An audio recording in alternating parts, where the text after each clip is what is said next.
And welcome to Orca Boats. The next series of videos I'm going to be putting together here will be building the PT11 designed by Port Townsend Watercraft. It is an 11-foot nesting, sailing and rowing dinghy. And the first step in assembling the panels will be to use some of the scrap lumber provided. Set a few nails into these, and these little scrap pieces will be used to hold the puzzle joints in place while the epoxy sets. There are 3 pairs of panels which make up the sides of the rowboat, and the 7th panel, which is the bottom panel. The building manual from PD Watercraft is quite extensive and very detailed, and the first thing they suggest is to do 1 pair of panels at a time and rest them up on the edge using a few clamps clamped to your work table, so you can apply some unthickened epoxy to all of the edges of all of the puzzle joints.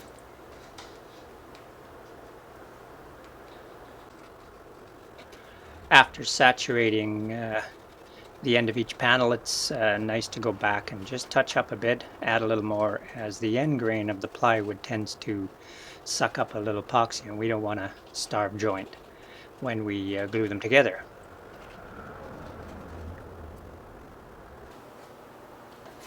So with the first pair saturated with epoxy, we're going to lay them down on the table. Now my work table, I've already got a big sheet of plastic down, so I don't have to worry about the panels sticking to the plywood.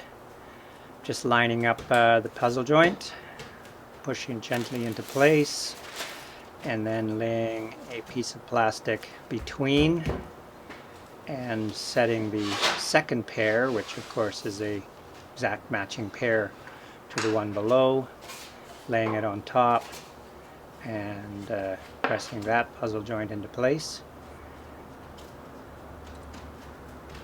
And then finally, with those 2 pieces lined up, put a piece of plastic on top to protect the scrap pieces, which we're going to use to hold everything together.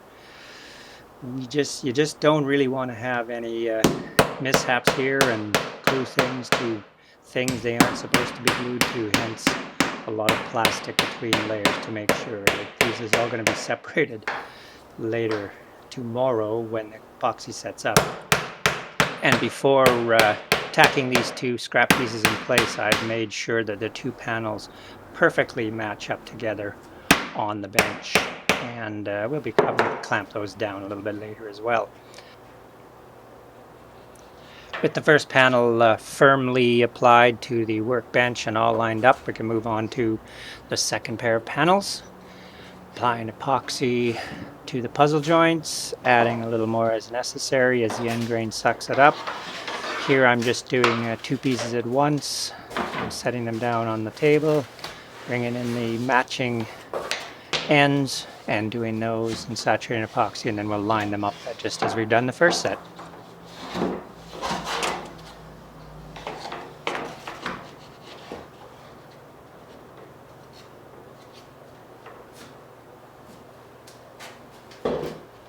So with the second set glued up, ready to align those puzzle joints and clamp them down onto the table.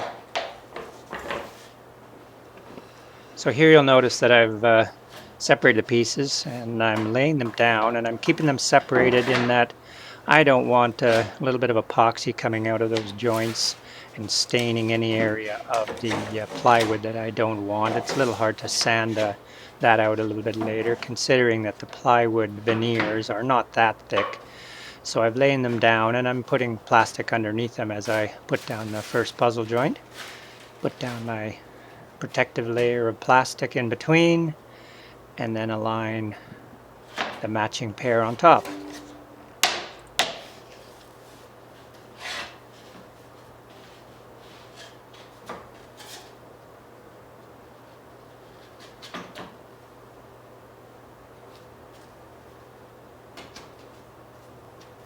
So again, after setting them in place, I am just lining up the matching pairs end to end, so they're perfectly on top of each other before I put any nails through and hold the puzzle joint together.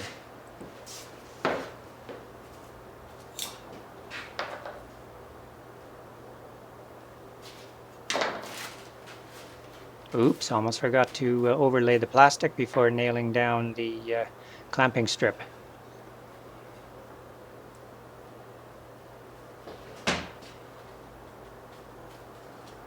And again, just rechecking for alignment that they are sitting perfectly on top of each other before nailing the scrap strips down and through the panels to hold puzzle joint number 2.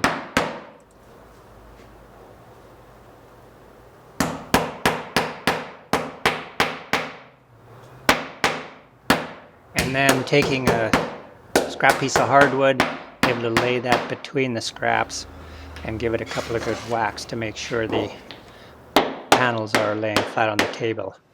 So now I've got all the panels laid up, including the bottom of the boat, and I'm just going to go back and drive all those nails in very well to my work table and hammer down the joints with the scrap, and we're ready to let those sit till tomorrow. And we'll just let those sit overnight until the epoxy hardens, and then we'll disassemble. So be sure to subscribe to follow this build and other videos on my playlists, and thanks for watching.